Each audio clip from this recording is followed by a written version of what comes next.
You can be doing everything right and still feel that familiar squeeze in your chest when you choose yourself. Not because you're selfish, because somewhere along the way you learned that your needs were negotiable and other people's comfort was not. And if you're hearing this and a quiet part of you whispers, "Yes, that's me," I want you to pause for a moment and notice your breath. Not to change it, just to notice it. Because your body already knows what we're talking about, and your body deserves to be included in this healing. You've been carrying something heavy, not always loudly, not always in a way anyone else can see, but consistently, like a stone you've gotten used to holding, and you've called that stone guilt. You've tried to set it down. You've tried to pray it away, forgive it away, outthink it, outgrow it, out-spiritual it, and still it returns at the exact moments you start to reclaim your life. That isn't a character flaw, that's conditioning. And yes, I said conditioning, because so much of what you call guilt is not your truth. It's your training. If you've spent years reading the room before you speak, measuring your words so no one feels uncomfortable, checking your tone, softening your needs, apologizing before you even ask, it makes perfect sense that guilt shows up when you finally stop doing that. When you've learned that safety comes from being easy to be around, your nervous system reads authenticity as risk. So let's begin in a way that honors you, not by pushing you, not by forcing some high vibration mindset over a very real experience, but by sitting beside you like we're in the same room and telling the truth gently, the kind of truth that doesn't shame you, but frees you. Because your heart already knows this. You are not here to be good at abandoning yourself. And I want you to hear something clearly.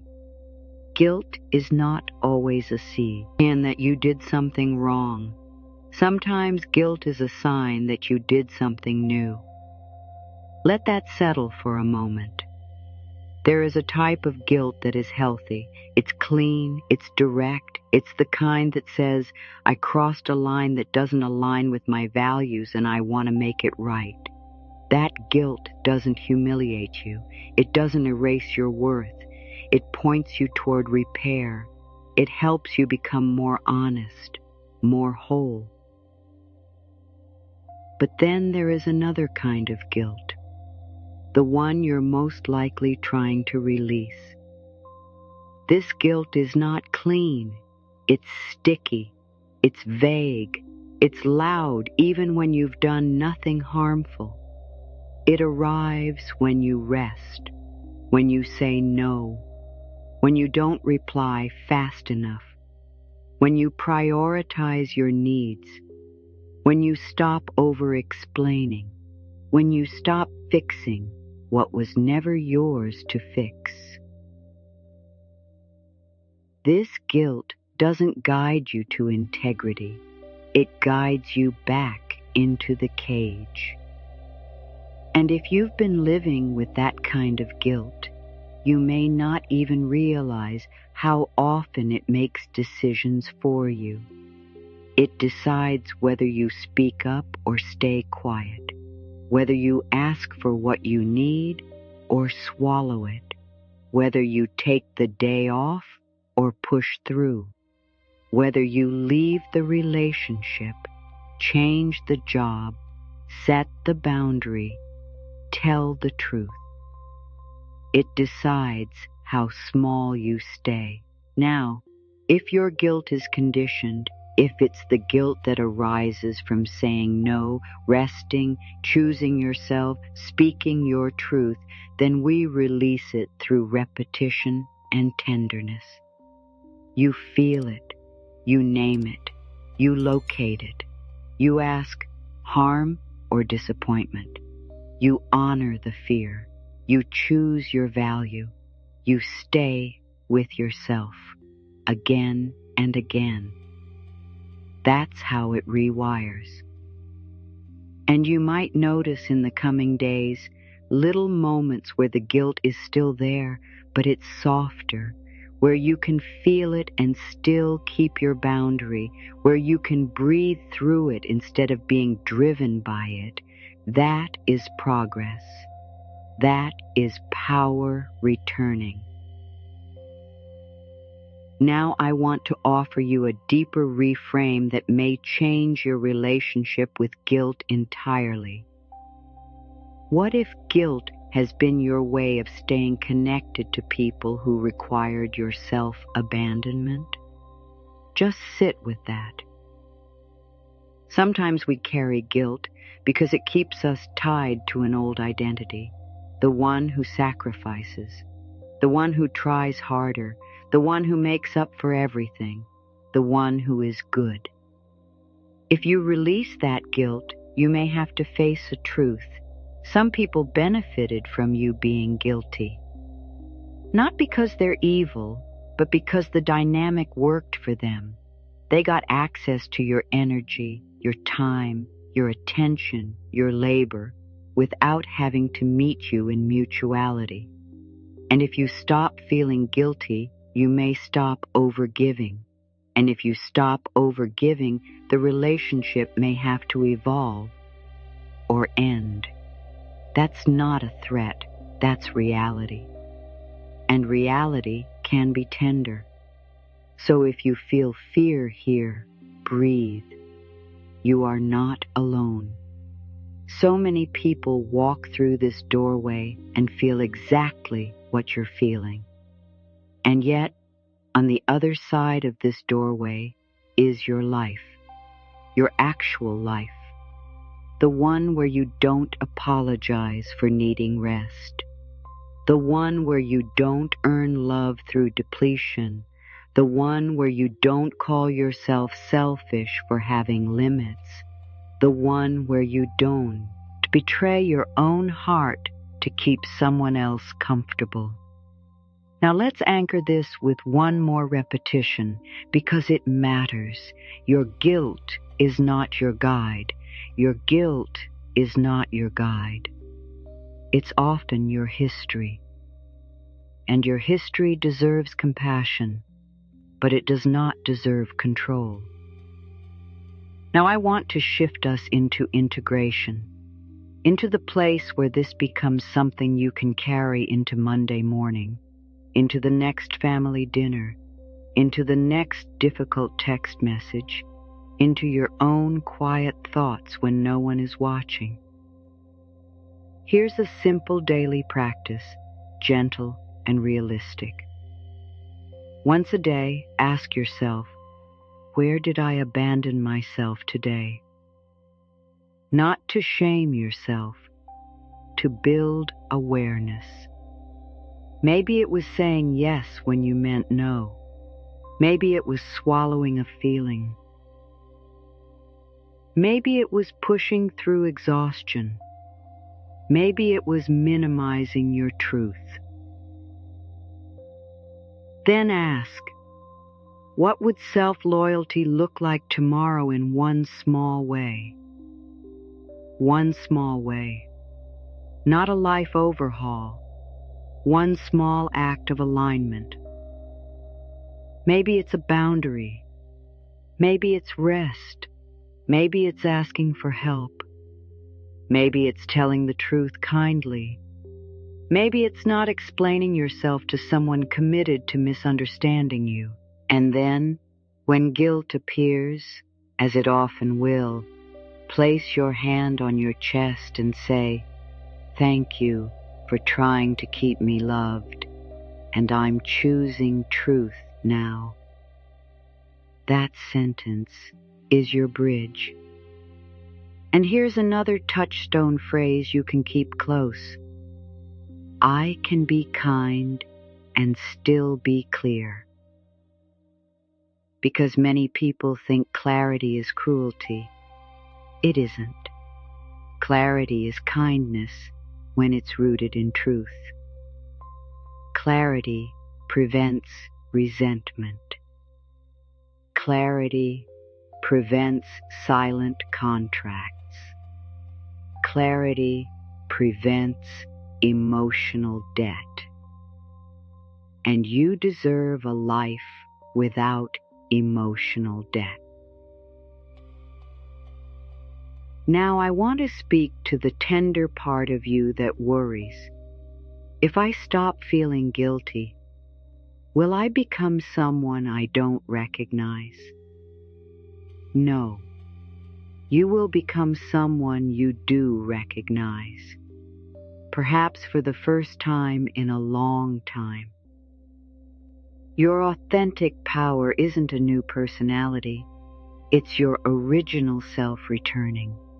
It's the part of you that existed before you learned to shrink. And it may feel unfamiliar at first because you've been living in adaptation for so long. But your heart already knows this. You're not meant to live in adaptation forever. You're meant to live in truth. Now, as we begin to close, I want you to take a moment and imagine what your life could feel like without the constant background hum of guilt. Imagine making a choice and not punishing yourself afterward. Imagine resting and letting it be holy. Imagine saying no and breathing through the discomfort. Imagine not rehearsing your worthiness in your head all day long. That is not fantasy. That is nervous system training. That is self-trust. That is embodied spirituality. And if a part of you thinks, but I've been like this forever, I want to offer you something gentle. You've been like this as long as you've needed to be like this. Need changes, and so do you. When you look back on this moment months from now, you may recognize it as a turning point, not because everything changed instantly, but because something in you decided to stop paying for love with self-abandonment. That decision is sacred. So let me leave you with a few truths, quiet truths you can return to when guilt tries to pull you back. You are allowed to have needs. You are allowed to have limits. You are allowed to disappoint people who were comforted by your silence. You are allowed to grow beyond the version of you they preferred. You are allowed to be loved without being useful. You are allowed to be worthy without being perfect. And most of all, you are allowed to be on your own side. Just take one more breath with me, soft and honest, and notice your body. Notice if there's even a small shift, a small opening, a small release. That's your power returning, not as force, not as performance, as presence. Your guilt is not your guide. Your guilt is not your guide. It's often your history. And your authentic power is not something you earn someday. It's what remains when you stop abandoning yourself and let your life be built on the truth you can finally hold. And if that's been your reality, I want to say this with so much tenderness. It hasn't been because you're weak. It's been because you're loyal. loyal to old rules that once kept you safe, loyal to roles you were given before you were old enough to consent to them. Do you know how many people learned early that love comes with conditions? Not because their caregivers were evil, but because their caregivers were carrying their own wounds, their own fears, their own unfinished stories. And in those homes, the unspoken lesson becomes, be easy, be helpful, be pleasant. Don't burden anyone with your emotions. Don't be too much. Don't take up space. And when you learn that, guilt becomes a leash. It pulls you back the moment you start walking toward freedom. If you relate to that, just take one softer breath and let your shoulders drop a fraction. You don't have to prove anything in this moment. You don't have to earn your right to be here. Here's what I've come to understand. The guilt that keeps you small is often the echo of an old agreement. If I'm authentic, I'll lose love. And maybe no one ever said those words out loud, but your body heard them anyway. You may have been praised most when you were accommodating. You may have been safe only when you were quiet. You may have been loved most when you were useful. You may have been punished, subtly or directly, when you expressed anger, sadness, needs, or truth. So of course guilt shows up when you choose yourself, because choosing yourself breaks the old agreement. And this is important to hear. Breaking old agreements can feel like betrayal, even when it's your liberation. Have you noticed how quickly guilt can arrive, almost faster than thought? You say, I can't make it, and immediately you feel it. Tight throat, fluttering stomach, heavy chest, a mental movie of them being disappointed, you being bad, you being the problem. And suddenly you're crafting a rescue plan, an apology, an explanation, a way to soften the impact so you don't have to feel that internal sting. That sting isn't proof you're wrong. It's proof your nervous system remembers what it once cost you to disappoint someone. So we're going to meet guilt differently today. Not as an enemy you must defeat, and not as a boss you must obey. We're going to meet it as a messenger. And then we're going to decide whether it's delivering truth or delivering an old program. And somewhere deep inside, you've always known your authentic power isn't loud, it isn't aggressive, it isn't domination. Authentic power is the calm ability to stay with yourself, to be honest without cruelty, to be boundaried without abandoning your heart, to choose what is aligned, even when someone doesn't like it. That is power. And if guilt has been stealing that from you, we're going to reclaim it, gently, safely, and in a way your body can actually trust. Because you can't think your way into freedom if your nervous system still believes freedom is dangerous. So let's name something that most people don't talk about. Guilt is not just a feeling, it's a relationship. It's the relationship between you and your worth, between you and love, between you and belonging, between you and safety. And for many sensitive, conscientious, deeply caring people, guilt becomes the price of connection. If I feel guilty, it means I'm a good person. If I feel guilty, it means I'm paying attention. If I feel guilty, I won't hurt anyone. If I feel guilty, I'll stay lovable. But do you see what that does? It makes guilt feel like protection, like a guard at the door. And if guilt is the guard, then releasing guilt can feel like leaving the door wide open, like becoming reckless, selfish, uncaring. And that fear is so understandable. So let me reassure you, releasing guilt does not mean you stop caring. It means you stop paying for love with self-punishment. And yes, I said self-punishment because chronic guilt is often a subtle form of self-punishment. It's an internal whip that keeps you in line. It's the part of you that says, "Who do you think you are?"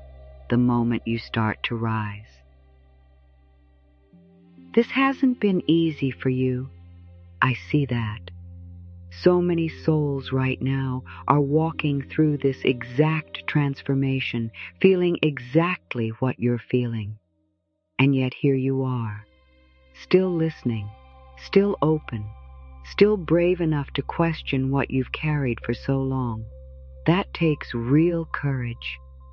Now we need to make an important distinction, one that will change everything for you. There is true guilt, and there is conditioned guilt. True guilt is connected to your values. It is specific. It points to an action you want to repair. Conditioned guilt is connected to other people's expectations. It is often vague. It appears when you prioritize yourself, even if you've harmed no one.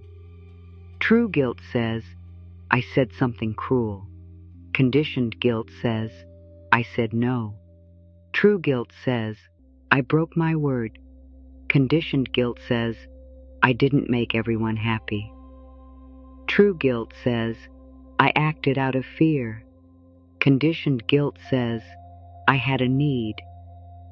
And your woe, your liberation, is learning to tell the difference in real time.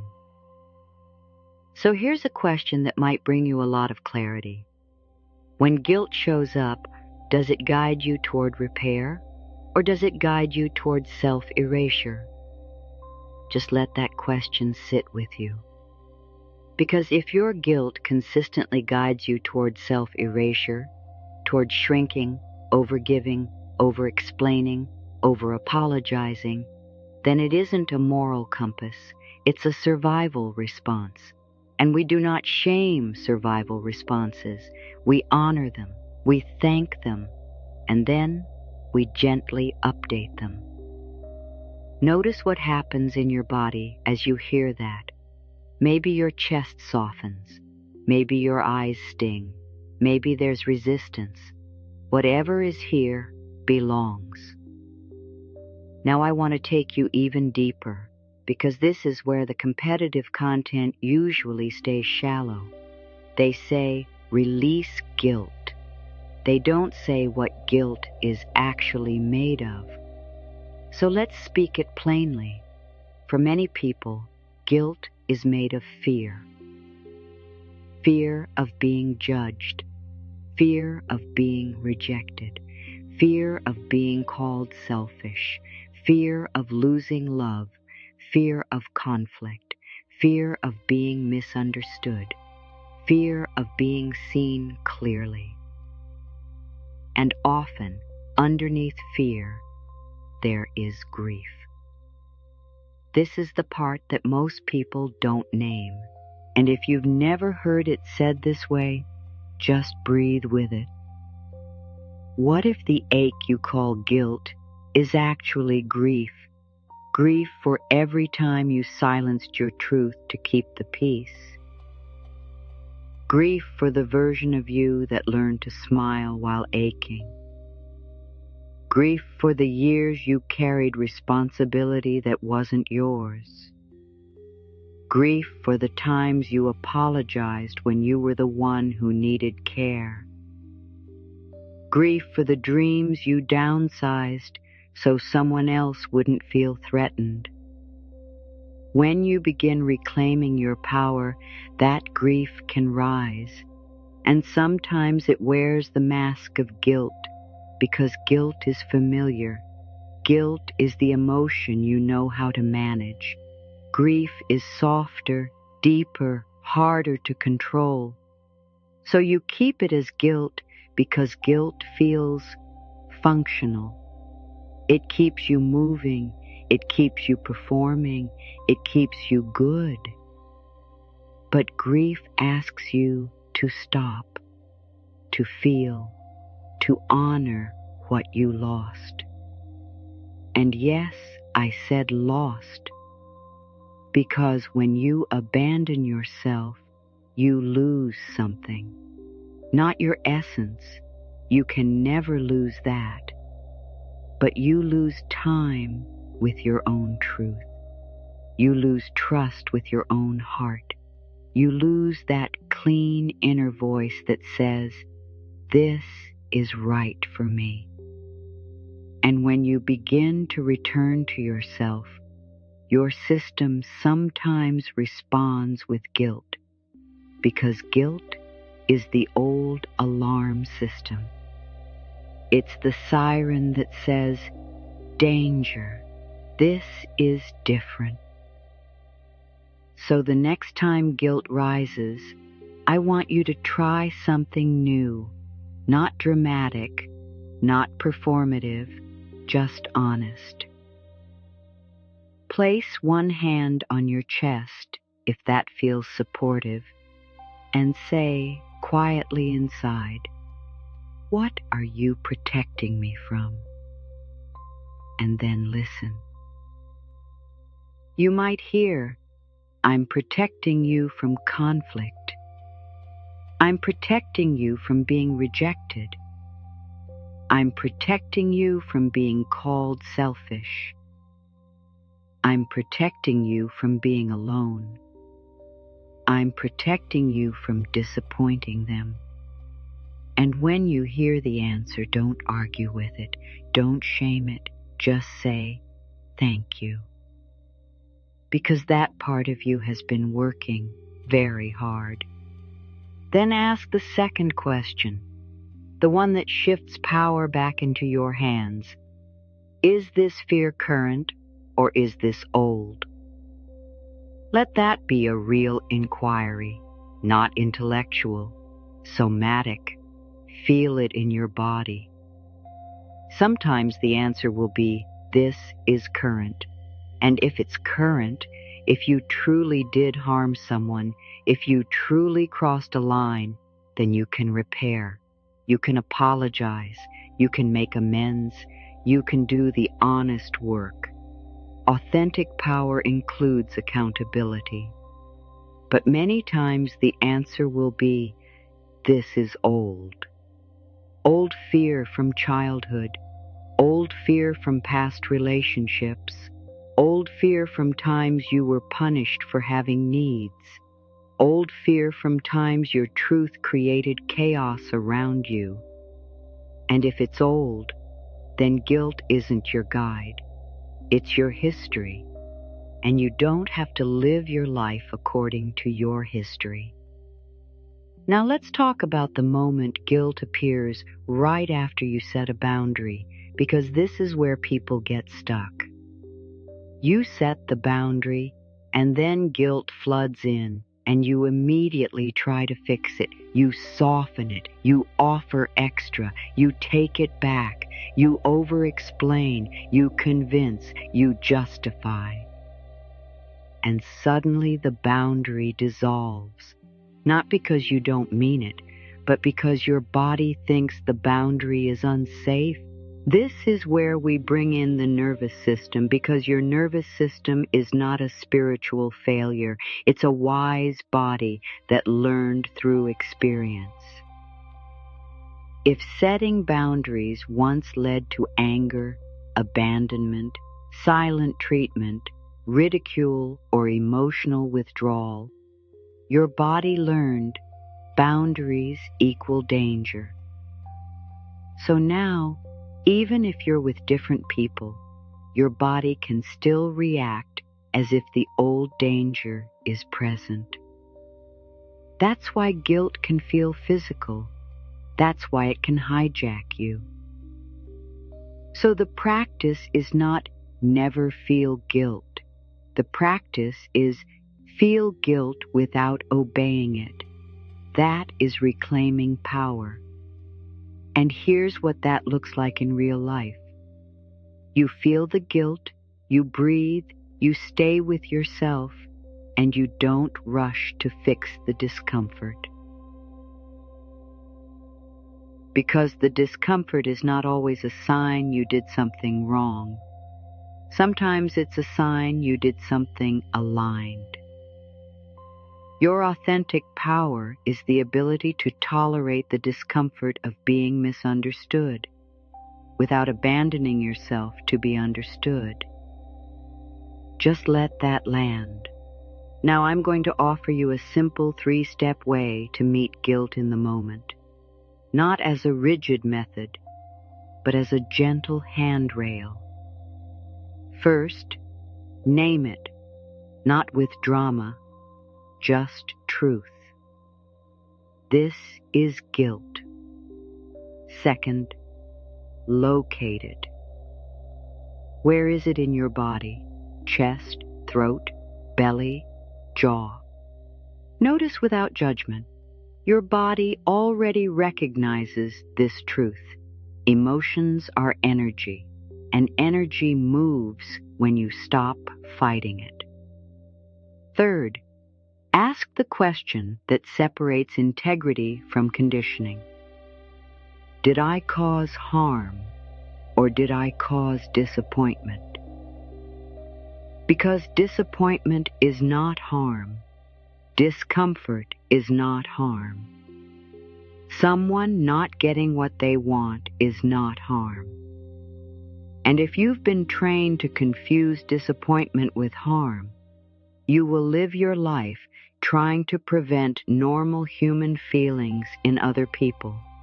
You will become the emotional manager of everyone around you, and that job will drain your spirit.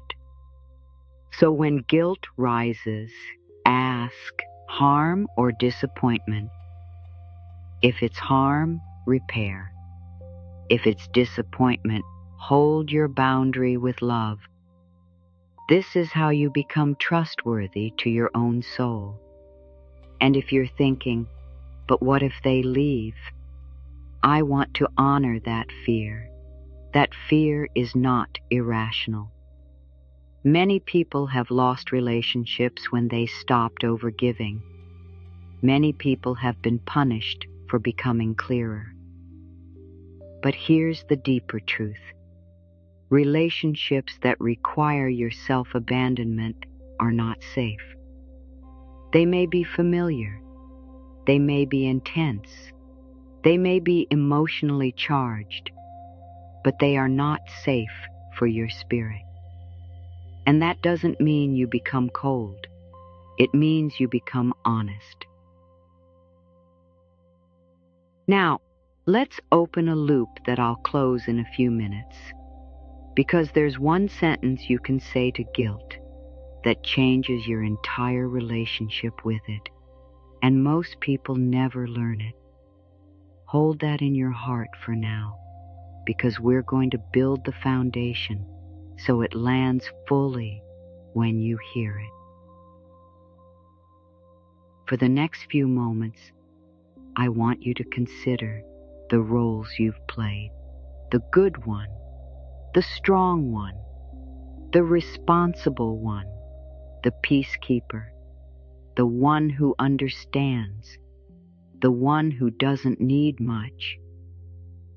These roles often come with hidden vows, quiet promises you made long ago, like, I won't be a problem, I won't ask for too much, I won't make things harder, I'll handle it, I'll take care of everyone.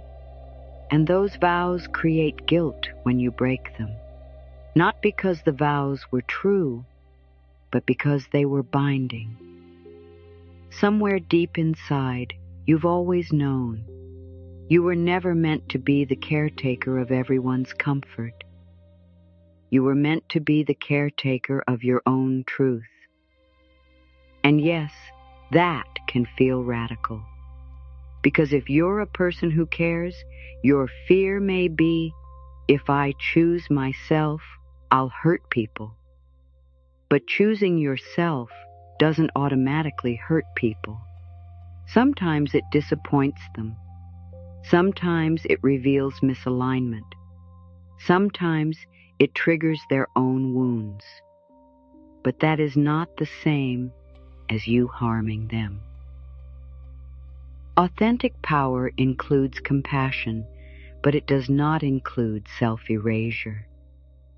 If you've been carrying guilt for simply being human, having needs, limits, desires, preferences, then you've been living under an emotional tax you were never meant to pay. Now, I want to offer a fresh metaphor, one that won't be overused. Imagine guilt like a smoke alarm in a kitchen. A smoke alarm is useful when there is actual fire. But if the alarm has become overly sensitive, it will scream every time you make toast. And if you believe the alarm means the house is burning, you'll live in panic. You'll stop cooking. You'll stop living. Chronic conditioned guilt is often an overly sensitive alarm. It reacts to normal life, normal boundaries, normal needs, normal growth. So the goal is not to destroy the alarm. The goal is to recalibrate it. And recalibration happens through repeated experiences where you feel guilt, hold your boundary, and discover you are still safe. Not always comfortable, not always liked, but safe. That's how your body learns. Now let's come back to that open loop, the sentence you can say to guilt. Her, it is, and I want you to feel it as you hear it. Thank you for trying to keep me loved, and I'm choosing truth now. Just breathe. Thank you for trying to keep me loved, and I'm choosing truth now. This is important to hear, because guilt often thinks it's love. It thinks it's protecting connection. So you acknowledge its intention, and then you choose your direction. You don't fight yourself. You don't shame yourself. You don't force yourself. You simply choose. And that choice is power. Now, let's talk about what authentic power actually feels like, because some people confuse it with intensity. They think power is being bold, being loud, cutting people off, burning bridges, making dramatic declarations. But authentic power is quieter than that. Authentic power feels like grounded clarity, like your spine remembering it has a job, like your voice becoming simple, like your yes and your no matching your truth. Authentic power feels like, this is what I can do. This is what I can't do. This is what works for me. This is what doesn't. I care about you, and I'm still choosing what's aligned. Do you hear the tenderness in that? That's real power. It's not force. It's alignment. And if you've been afraid that releasing guilt will make you selfish, let me tell you what I've witnessed again and again. People who release conditioned guilt become more loving, not less. Because they stop resenting. They stop overgiving.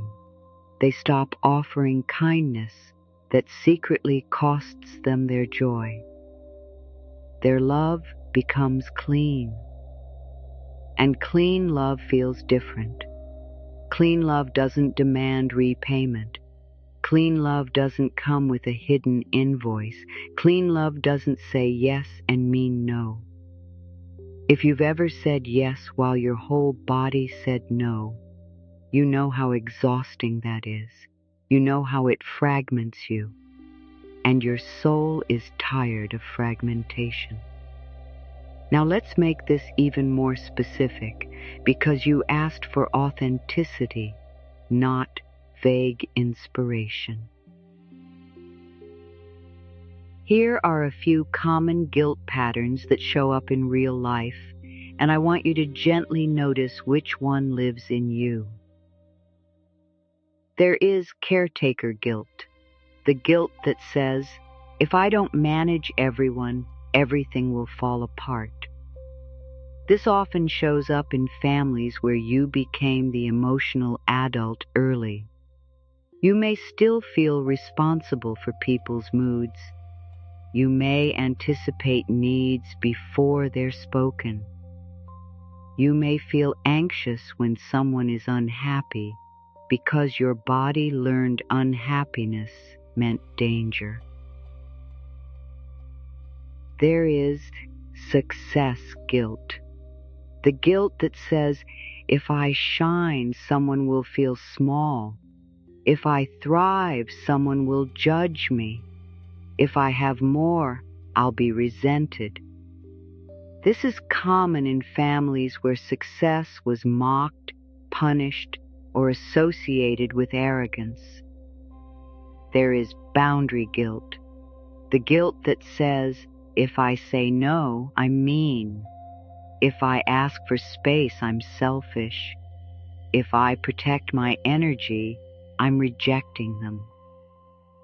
This is common in relationships where your boundaries were treated like betrayal. There is rest guilt, the guilt that says, if I rest, I'm lazy. If I pause, I'm falling behind. If I don't constantly produce, I don't deserve my life. This often lives in people who were valued for achievement more than presence. Which one do you recognize? And as you recognize it, please don't make yourself wrong. Recognition is not self-criticism. Recognition is liberation, because you cannot change what you refuse to name. Now I want to offer you a brief story, just a small window, because stories help your body understand. I once knew someone who could not say no without feeling physically sick afterward. She would agree to things she didn't want, then lie awake replaying it, angry at herself, promising she'd do better next time. One day, she finally said no to something small, and the guilt hit like a wave. She didn't fix it. She didn't soften it. She didn't explain. She simply put her hand on her chest and whispered, "Thank you for trying to keep me loved. And I'm choosing truth now." She cried, not because the guilt was winning, but because for the first time she stayed with herself. And that moment changed the trajectory of her life. Not overnight, but undeniably.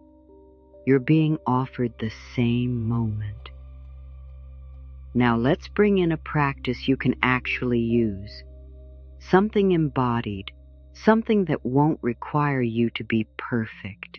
The next time guilt rises, try this gentle sequence. First, breathe in for a count that feels natural, and breathe out a little longer than you breathe in. Not to control yourself, but to signal safety to your body. Then say internally, "I am safe in my truth." And yes, I said safe, because your body needs safety more than it needs insight.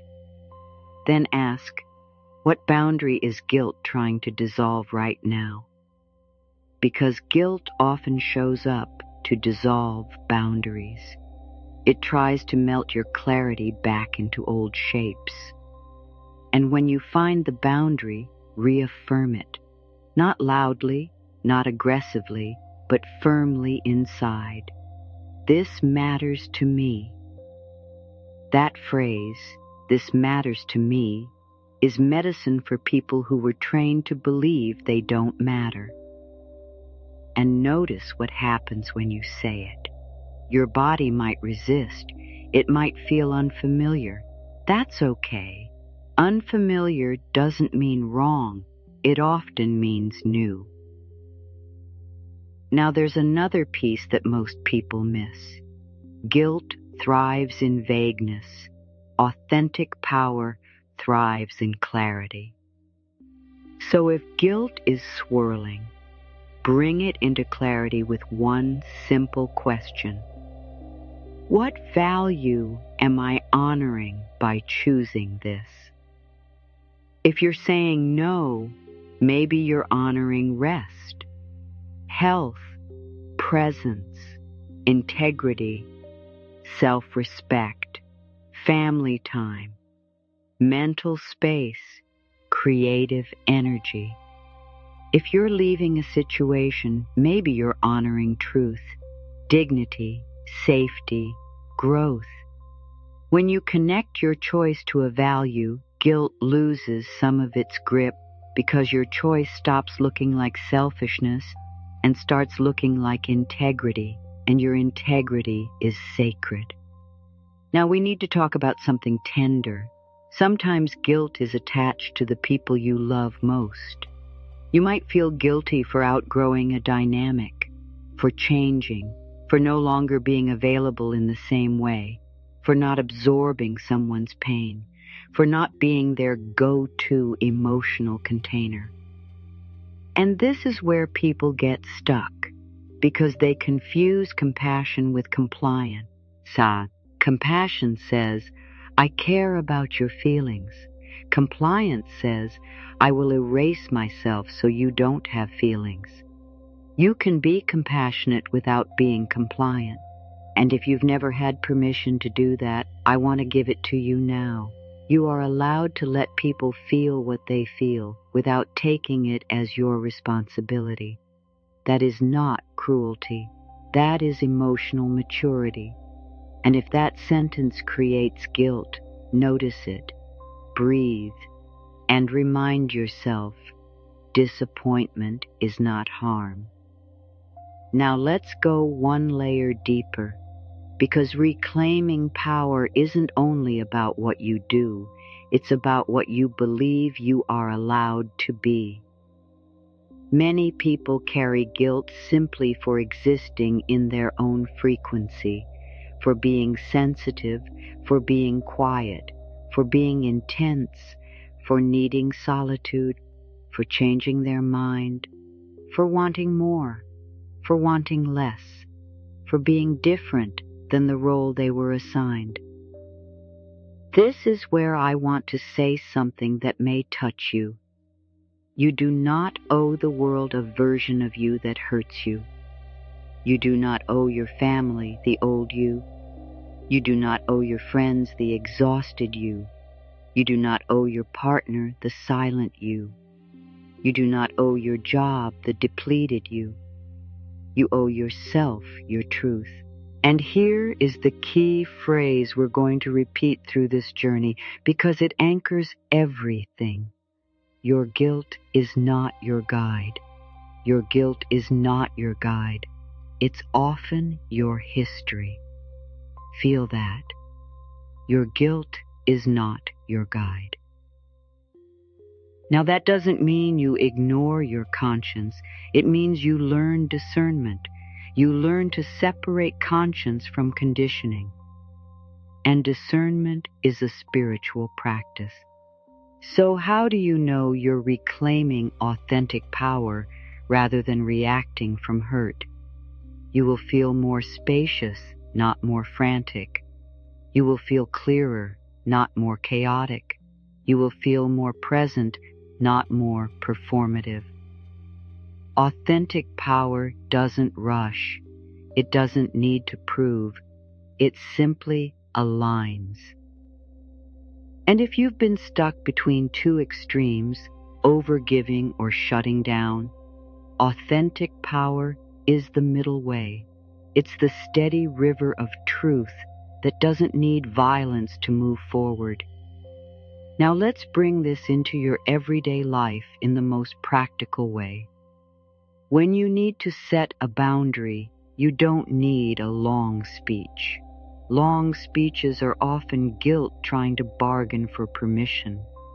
Long speeches are often your nervous system saying, "Please don't reject me." Instead, try a short, kind sentence that honors both you and them. "I can't do that. That doesn't work for me. I'm not available for that. I need some space. I'm choosing something different." And then breathe. Let the discomfort exist without turning it into a crisis. This is where the integration happens, not in perfect words, in your ability to stay with yourself afterward. Because for many people, the boundary is easy to say and hard to hold.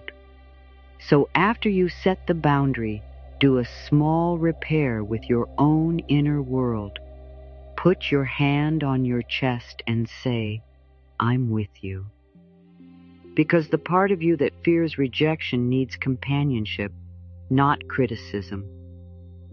You are reparenting the part of you that believes love disappears when you become honest. And that part doesn't need lectures, it needs presence. Now I want to speak directly to the person who has been carrying guilt for years over something that happened long ago, something you regret, something you wish you could redo, something you've punished yourself for quietly. If that's you, listen gently. You are allowed to grow beyond who you were. You are allowed to be accountable and still be worthy. You are allowed to learn and still be lovable. You are allowed to repair and still be human. This is important to hear. Shame is not the price of growth. Shame keeps you frozen. Love helps you evolve. So if you're holding on to true guilt, clean guilt, let it guide you to repair where repair is possible. Apologize if it's aligned.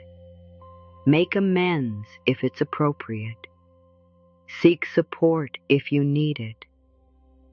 Honor what your body and healthcare providers guide you toward in your wellness journey, and let spiritual practice complement your support system. And then, after repair, release the punishment. Because punishment is not the same as accountability. Punishment is an attempt to erase yourself. Accountability is an attempt to align yourself. And your soul wants alignment.